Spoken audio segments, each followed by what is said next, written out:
Need to leave for spring break early, I would test before you leave. So you don't go away for spring break, forget everything, and then have to test right when you get back. And then chapter 9, it's not that bad. We'll finish that quickly after spring break and then start prepping. We're almost there. Start prepping for the AP exam.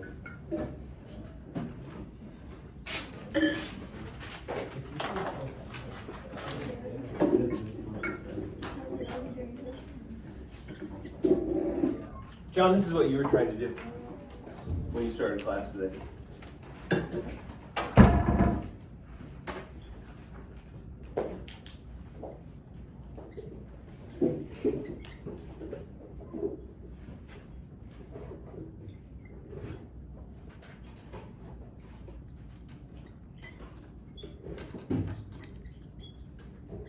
Okay, so I'm stopping there. One thing they love to make sure you understand would be the hypothesis of all order tests. I have a function. For us to be able to use this, those three things need to be true.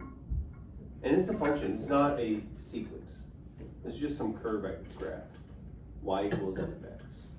So I have a function. Every single term is positive. And what that's going to come to mean to us is this. You know how sometimes we've had these alternating sequences? One's positive, the next negative, and so forth. If you strip the alternating aspect away from that series, okay, each term will be positive. Okay. But also, the y values of this function would be positive. This is a continuous function. You never have to justify that. You would just have to say, look, I know that's continuous. You have to reference the fact that it's continuous. And then this part, decreasing, we have a function that's decreasing. What do you know about its slope? It's decreasing. So could you take a function, find its derivative, and say, oh, look, that's negative? Okay. So that's what we'll be doing with this one. We have a function. All the y values are positive, it's continuous and going down as we go to the right.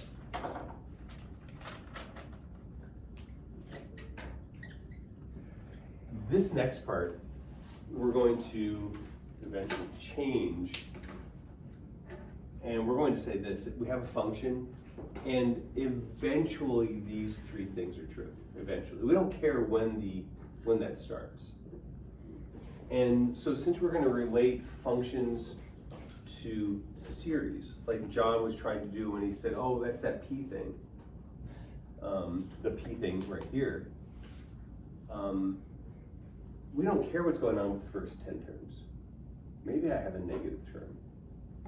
Maybe there's some weird, so maybe they go up for a while.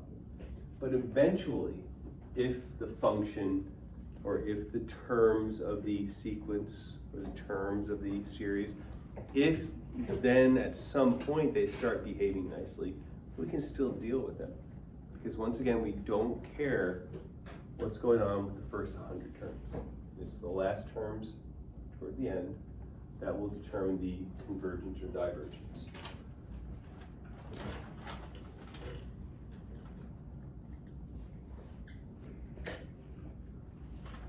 Notice that I'm going very slowly through this test.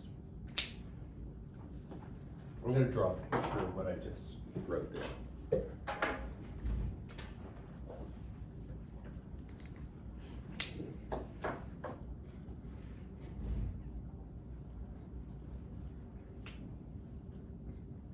Okay, so we know the notation.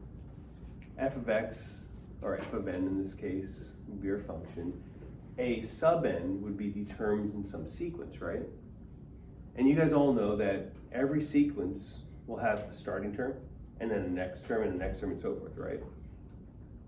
Okay, so let's say I draw a picture of this graph. So for x equals 1, I would get a certain value right there, right?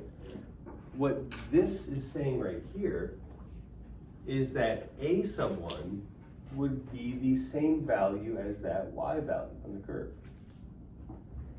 Okay, for x equals 2 on the curve, I get another y value. So this is saying that if you go on forever and you take all of the integers, 1 and greater, and you find the y values, you could make a sequence out of those y values, and the sequence would be expressed like this. The nth term of the sequence is the same number you get by plugging in the n into the function. You get a y value there, you get the nth term of the sequence.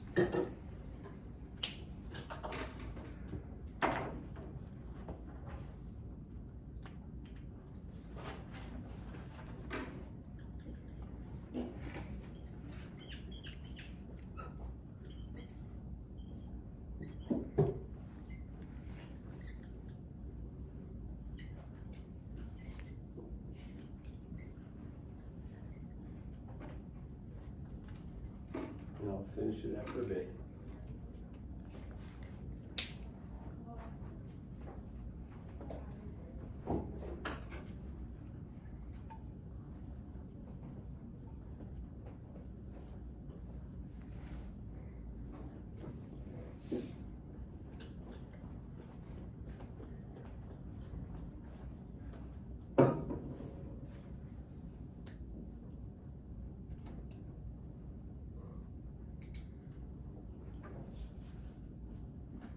So I want to kind of recap now. So I have a function, that's the orange little graph over there. Its terms, they look like they're all positive.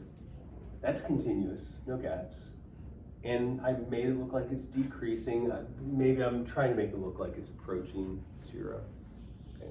So we have an asymptote that way. And then I have a sequence, totally different. The one thing I know though is that the terms of the sequence are the same as the y values of the function, but just for n equals 1, n equals 2, and so forth, there's no such thing as the 1 plus 2th term of the sequence, right? We have a first term and a next term. First and a second and a third. Okay, so we're going to relate these now. And John, this is what you were trying to do with the P-series idea. Are you going to write converge? I don't know. That's what I was going to ask you. I want a gut instinct. That's my gut. So I'm not going to write converge. What's somebody else's gut instinct? They seem like they should be related, don't they? For instance, John, if one converges, then, The other. and if one diverges, The other. diverges. Okay, that's what I'm going to write. Then these both either converge or they both diverge. Switch those words. So if we can show that one converges, for instance, let's say I find the integral. I evaluate that integral. What kind of integral is that? Improper. Improper because I have the infinity, right? So let's say that that converges. So think about what that's saying. Doesn't that say the area over here is finite if the integral from 1 to infinity converges?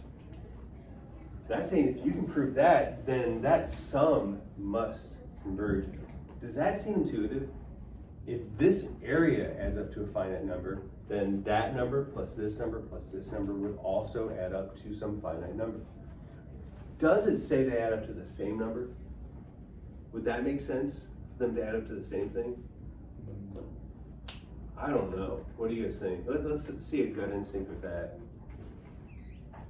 Please do yourself, I don't care if you share it with me, try to make your own gut instincts on this.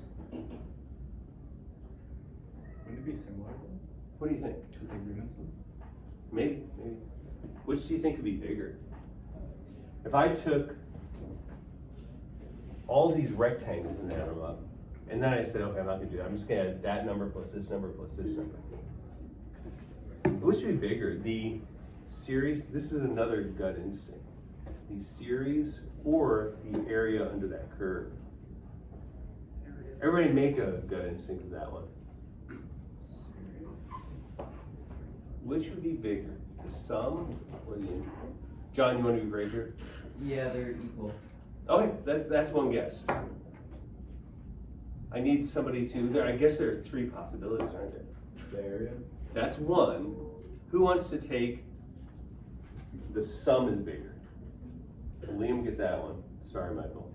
Who wants to take that the integral is bigger? Carson and I will share it. This one right here? Yeah. Does everybody want to make a guess? We're gonna vote. Everybody raise your hand. Who thinks that they're equal? 2 people. Who thinks that this is bigger? 4 people. I'm assuming the rest of you weren't shy and think that the integral is bigger. That's the last problem we're gonna do today, if we get to it. We'll figure that out and it'll make sense. I'm not gonna tell you yet. I'm gonna draw a picture and you'll go, I guess I could show it now. Do you guys just wanna see it now? Actually, I changed my answer. I'm sorry, John, you may not change your answer. Just because Liam told you why you were wrong, I don't want to hear it. Yeah, no, I just realized he's right. It's the sum. I don't know, let's find out. So, Michael, you referenced Riemann sums, right? Rectangles, right? So I'm gonna make this easy on us. If I make this an interval, and this my first y value, what's that base length right there? 1. So right here, would you agree that the blue rectangle has more area than the area under the curve? And it's just 1 times that y value. In other words, that y value is bigger than the area under the orange curve. Likewise there. And so if you add up these y values, you would get the areas of the blue rectangles. And the areas of the blue rectangles exceed the area of this. So don't mess up your own thing. You do want to know this. The sum is bigger than, I think that seems like it's counterintuitive. It seems like, well, why am I not adding up all these y's in the middle? And you guys know, the Riemann sum is the answer. They're all right Riemann sums? Well, you have to, they're left Riemann sums, Oh, well, yeah. but you have to take that as the first value. And so it would have to be an upper sum, Okay. okay? Which I think immediately says it's decreasing. It's upper sum, I have too much area, right? So then again, you can say this is true.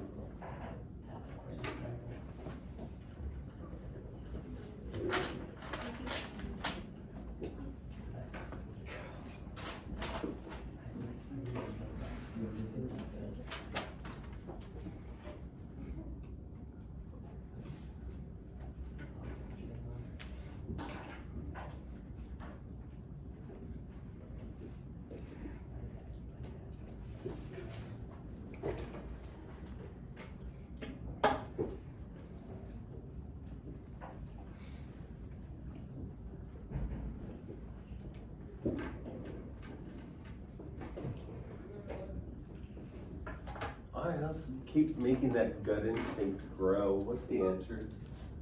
No. So most of us are getting used to answering with words instead of numbers. Would you guys all say? No? Okay, let's figure this out. So what I need to do, if I want to use the integral test, or maybe I should say, isn't the nth term test easy? Let's use that. Do those terms approach 0? Yes. Yeah. And I'm asking, what is the limit of that? Could we divide by n squared, top and bottom? And we do get a 0, don't we? So can I just say by the nth term test, this converges? Eli, say no, just say no. Can we ever use the nth term test for convergence? Even though the terms are approaching 0, we can't say by the nth term test it's converging. Okay, so we're not going to do the nth term test. It's inconclusive. We can't say immediately it diverges either, right? So maybe we have another test we can use. As a matter of fact, we're gonna have like 10 tests for convergence.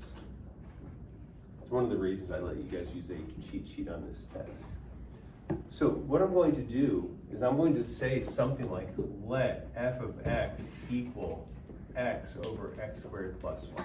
I made up a function. My goal in making up that function was, I want, every time I put an integer in for n or x, I want the same value so that I can use the integral test.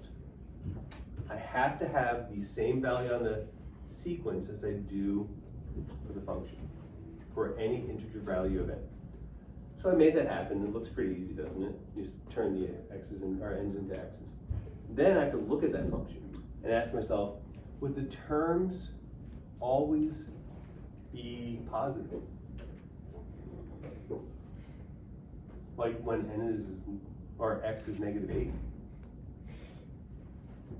Is that a positive function? But we don't care about x is negative 8.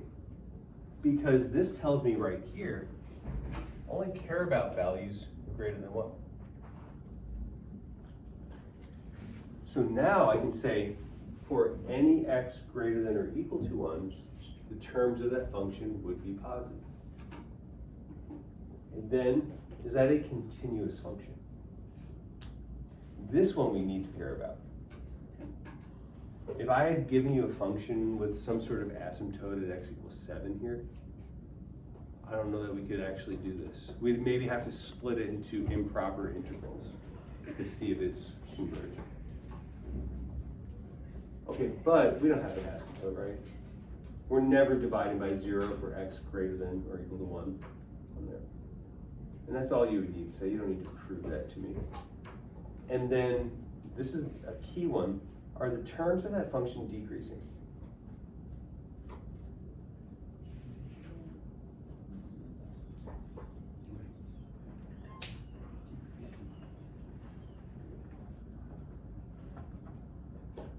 You just want to say yeah? I mean, it kind of makes sense that they're getting smaller, doesn't it? Could you prove that to me with calculus? I'm not sure if I'm going to have us do this yet, but we will do this at some point in this chapter. I want to see if I made us do it on here. No, I have a little note to myself, make them do this later. What we're going to do later is we're going to derive a function like this. And we're going to, at a glance, look at it and say, oh, that derivative is always negative when x is greater than or equal to 1. Okay, so we can do that. We can find a derivative. That's pretty early stuff. But what I now want to do is I want to use the rest of it. I'm interested in this, so I'm now going to try to find this. And this is really good practice if you're taking a test with me next week. So let's now discover what is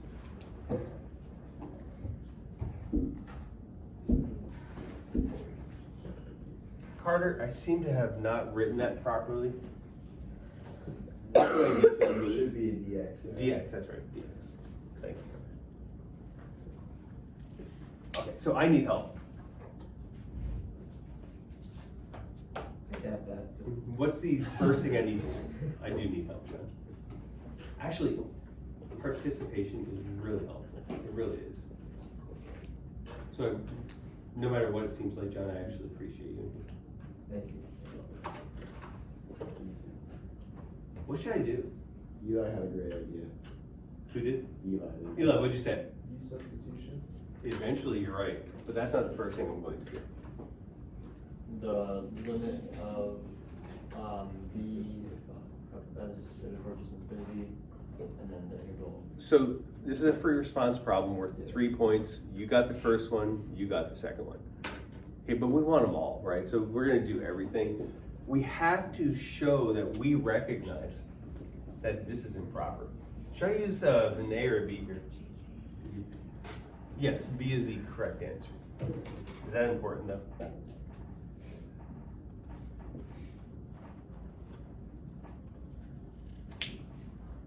So we don't proceed with the infinity as a limit in an integral, but now we've taken care of that. And now Eli, what should I do? Use substitution. What should I let you equal?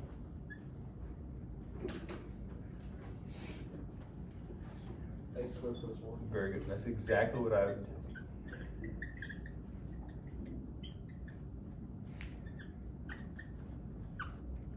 Should I close up my substitution box then?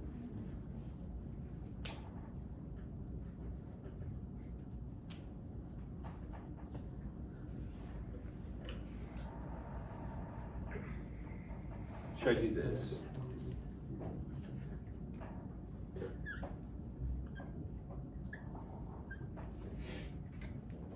For each x value, do I want to turn them into u values?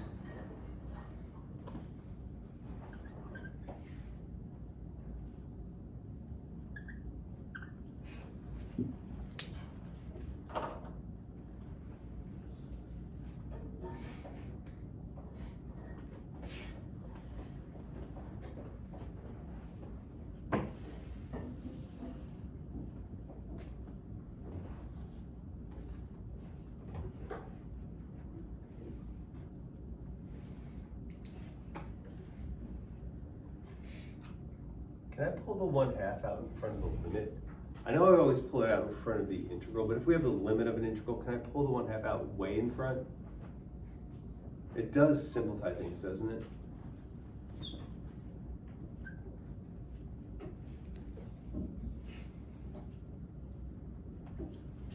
And what do I get inside if I do that? Note that the 1/2 is way out in front. What's left inside?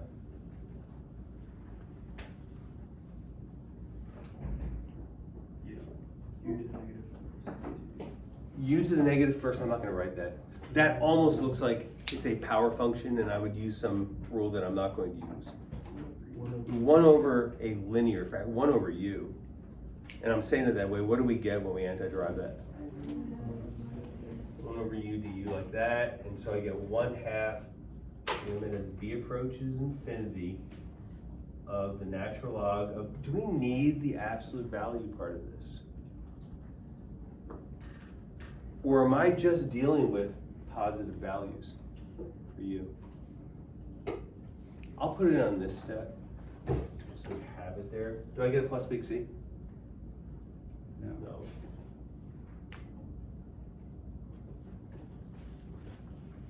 What do I now do? Am I asking questions that are too elementary? Should I just do it?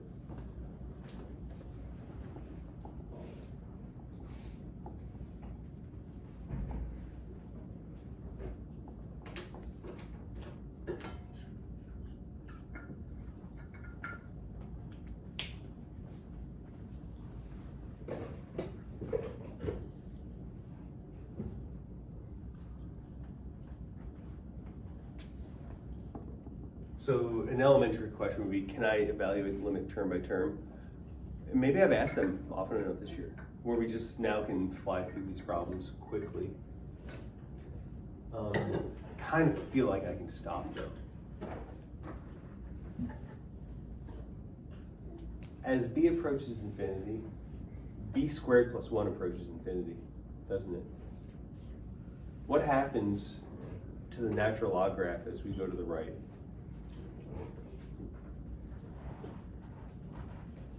It climbs slowly, but always climbs. And so, what's my answer? No. Does it converge? No, it diverges, doesn't it? The reason that we've proven that it diverges is because we proved that the related integral diverges. So, by the integral test, since that function is positive, continuous, and decreasing, and since the sequence, the terms in the sequence would have the same values as the terms of the function for those integers, these will do the same thing. And then I have this question. Was the bottom 1 degree bigger than the top? That seems to be a useful thing to start thinking about now.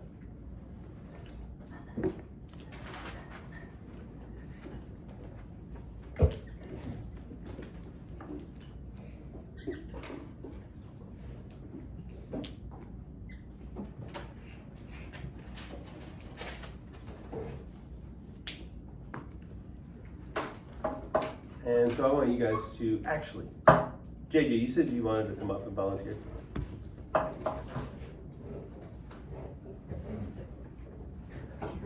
Is that a yeah? You do? Yeah, but I get calling, right? What's that? I get it. Ask me some help. I'll let you look right here if you want. Or you wanna pick on people? Yeah. Okay, come up and pick on people.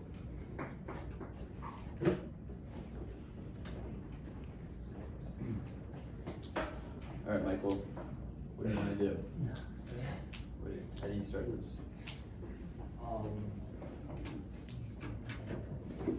You could equate that to an integral. You'd be like, hey, this is gonna converge if the integral of the function, 1 over x squared plus 1 also converges. So you would do, Oh wait, you probably wanna see if, do that first, then actually do the function thing first. do the what? Like equate it to like a function problem, like And that. then make it a little bit. So, as they're quietly mumbling to each other out there, let's talk about the order in which we should do things. I would use the nth term test. I would think, do the terms get close to 0? So just start plugging numbers in. As we go off to the right, 1 over n squared plus 1, will those terms eventually get really small, close to 0? I would first have that thought, since they do get close to 0, we can't use the nth term test. Had they gotten close to 4, we would say, oh, it diverges instantly. But it's a really quick test to use, because I think no, that does approach 0, so it's inconclusive. So now we do the only other test we have. I think what they're trying to do here. Well, let's do this part quickly. We have a function related to the sequence. Do the terms of that function, are they always positive, I should say? They're always, doesn't matter what x is, right? Is that a continuous function? I'm never divided by 0 there, am I? Are the terms getting smaller? Yeah, sure they are. That's all you would have to say. Good, JJ, very good, continue. Carter, you wanna help me out? So I'd probably make infinity, to b, like the limit of b to infinity. Okay.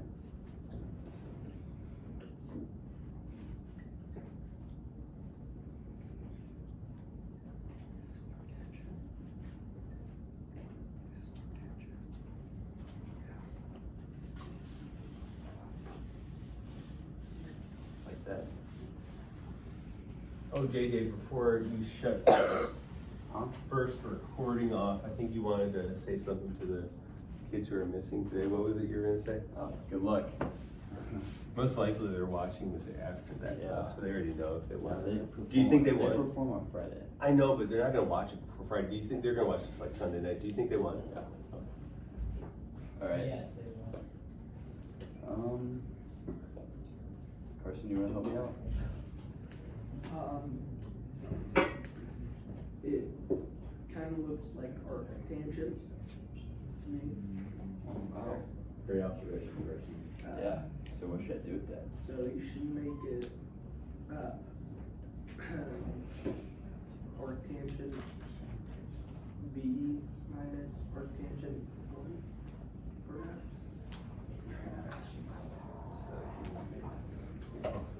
Virginia.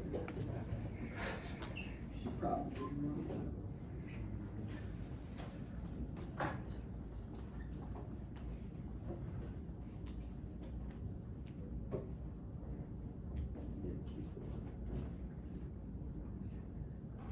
How many make a cursive L for limit?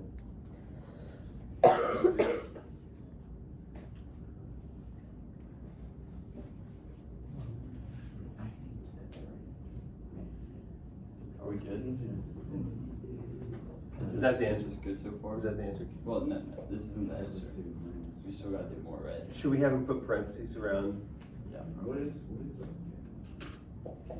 And I had you do that, but honestly, you didn't need to. If you told me, well, the B has nothing to do with the arctangent of 1. I guess, what does that arctangent graph look like? Like that, right? Remember that silly thing where that one part of the tangent graph approaches pi over 2 comma infinity? And for the inverse, you switch those around. So you can see the graph, but that isn't how you evaluate the arctangent of 1. Don't you think of a unit circle? And you say, on the right side of the unit circle, the arctangent is an angle. What angle has a tangent of 1? Where the sine and the cosine are the same. Okay, we have that part. And I actually said enough to have the first part too.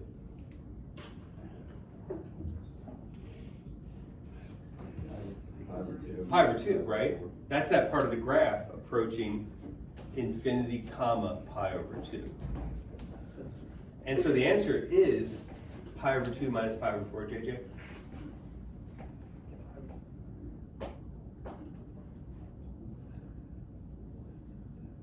You don't like equal signs. Keep going. Sorry, you can put like 5 more in there too. One too many. That's okay, we're good. No, it equals that.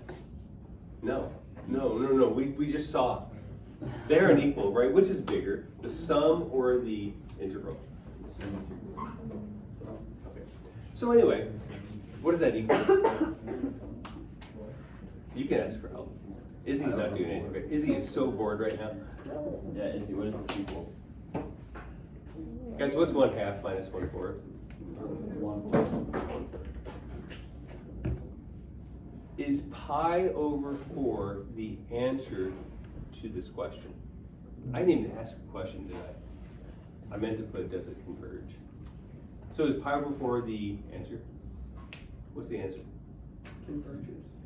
That. Because if the integral adds up to a finite number, that means the area under the curve is finite. So the integral converges. Thus, by the integral test, which is now gone off the board, that the series would also converge. Okay, and then something arises out of that.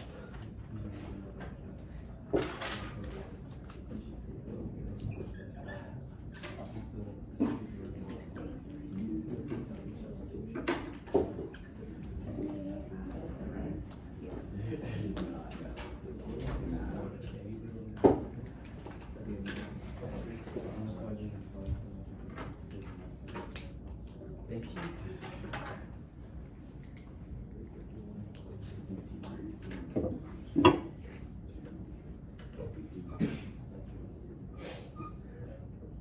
So John, I'm gonna have you actually listen for a little bit here. So earlier, we talked about a P integral, right? And we talked about when will the P integral converge or diverge? And we had a threshold, right? It was just what we had when we went the integral from 1 to infinity of 1 over x to p dx. For what values of P did that converge? And it makes sense if you think about it. Yeah, when P is big. The reason that makes sense is because if P is some big number, okay, remember this is the integral we're talking about. Okay. Those are small. Those are really small compared to those, right? You're dividing by something big. So it should make sense that if P is big, the integral would converge. And then from 0 to 1, the integral diverge. Well, the same goes with this by the integral test. I hope it makes sense that by the integral test, they'll do the same thing. So that's what we're about to write down.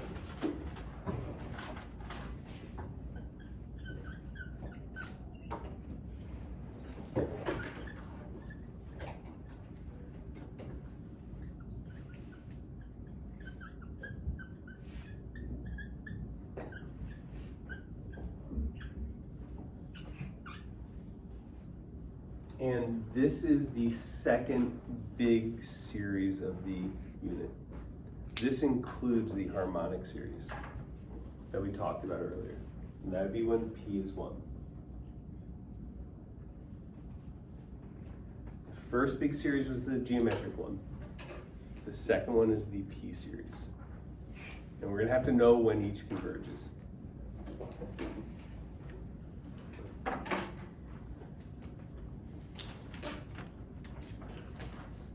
Now, this seems a little elementary now. I can ask you about the harmonic series. And you could think through, I'll write that down as a question. What number are we on? 3?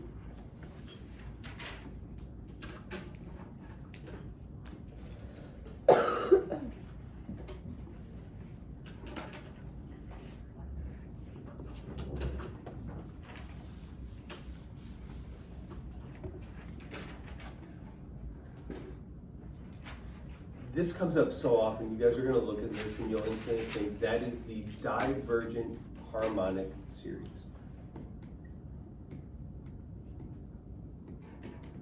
Now, we started to write out the terms.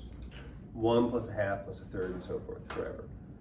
And then you guys played around with it on the calculator. The first billion terms add up to some tiny little number. But those tiny terms after that add up to They diverge. Okay, so you could think of this in 2 ways, well, 3 ways. I want you just to know it. The harmonic diverges.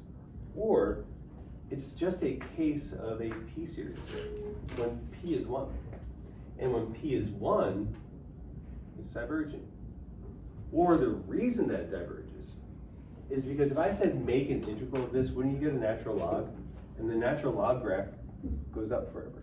It diverges. So by the integral test, that diverges.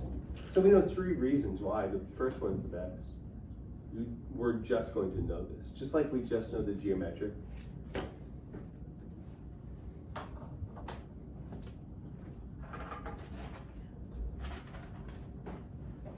Let's make this.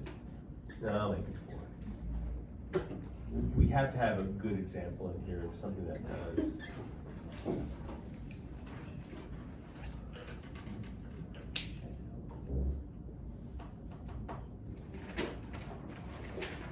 Like I said, there are going to be problems on the AP exam where you can at a glance answer the question instantly. They'll do that on a number of them. Does this converge or diverge? Say it, Lee. Yeah, this is a convergent P series because P is bigger than 1. And so you just write down convergent, move up.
Okay, I need help on this one. And John, I really do need help.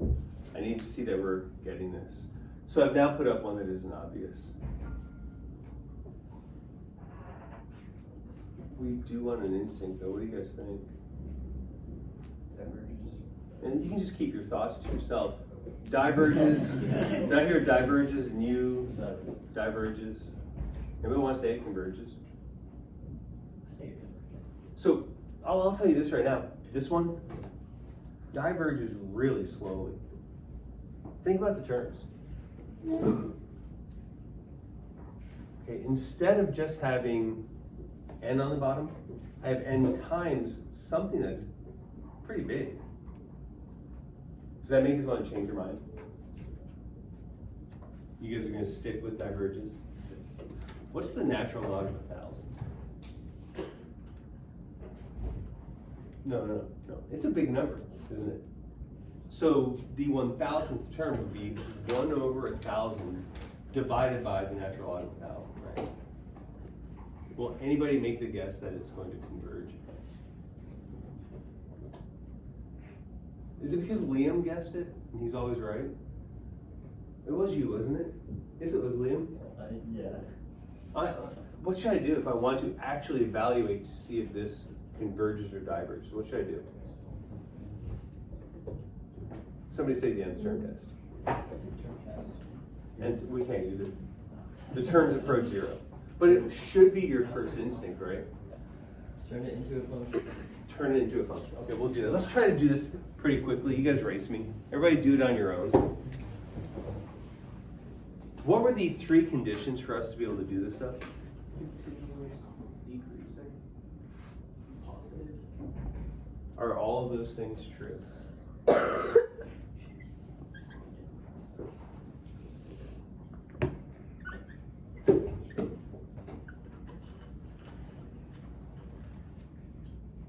I'm gonna hide my work. You guys can choose your own way through an integral, right? Just choose well.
Yeah, the big muscle.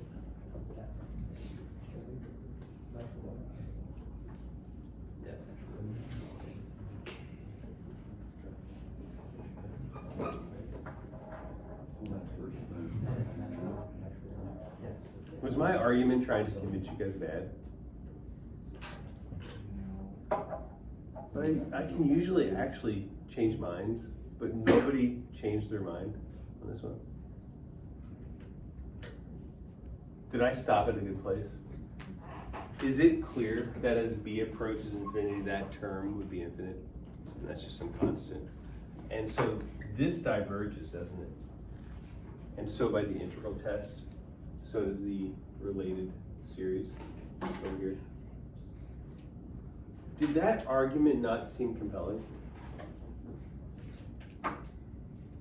Where I was saying, well, we have this one that does diverge, but I'm making it smaller, really, really a lot smaller every time. So I have a question. Is this the slowest converging of all series? Or did we find one that diverges as well? And the numbers here would be smaller than the numbers there.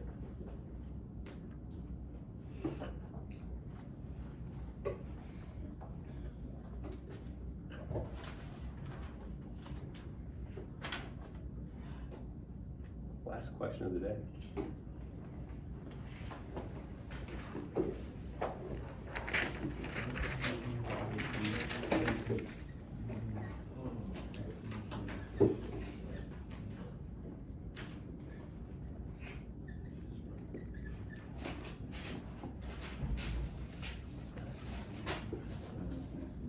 Is that a series?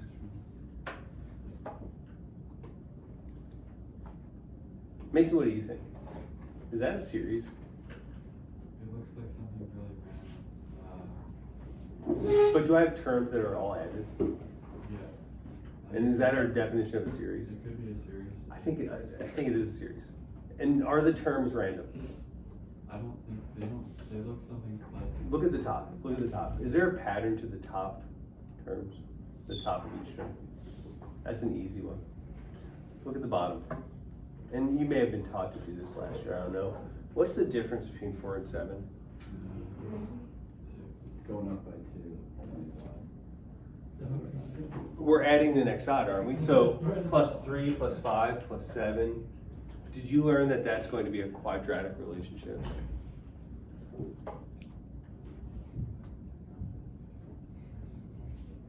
I should ask, is that a quadratic relationship?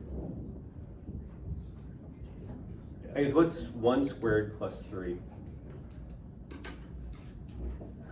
4. What's 2 squared plus 3? So far it's holding. What's 3 squared plus 3?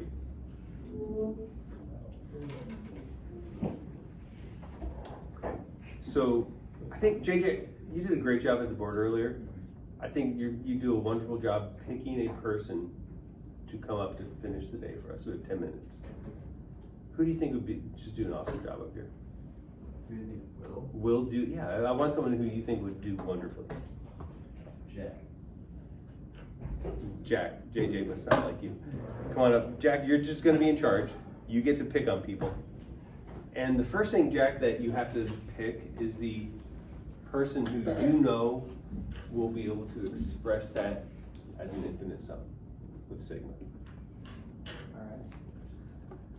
I think Eli's gonna be able to do it. And Eli, if you get this right, you're finished. Jack can't pick on you anymore. And you can, if you want, you can just give him a little part of it. And then we'll move on to the next person because we have so many doing here. Eli, what do you think? If I said write that, express that using sigma, what's one thing he should write?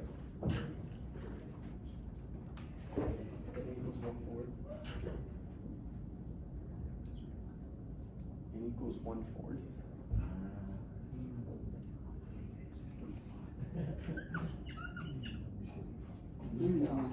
We should have a sigma drawing competition. Okay, so here, let me see your sigma. You didn't know you were gonna be judged like this today. Okay, you make them fancy. Yours are not fancy. Yours are more objective. Judging sigmas. No, yours are nice. They're flat.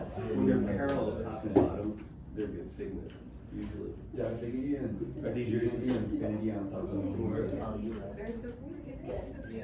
not complicated. It doesn't I think matter. you draw like they're in the optimist, they're expanding out as you go to the right. Oh, yeah. Pessimist makes them close like that. Chloe, you make them red. Yeah, you're right, we're not.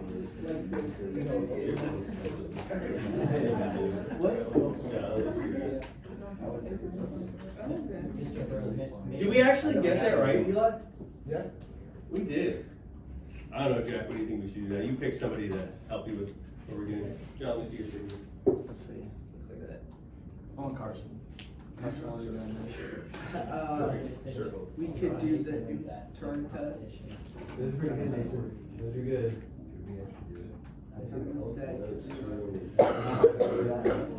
What? Now we do that. We divide by n squared. I think your signals tell me that. You wanna You don't know say- what's time.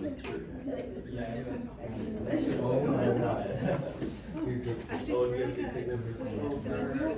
One plus 3 over x squared.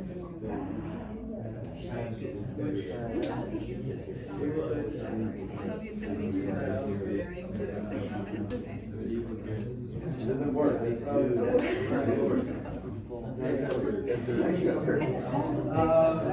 Then we let it equal function. This is a good starting point. Good luck, guys.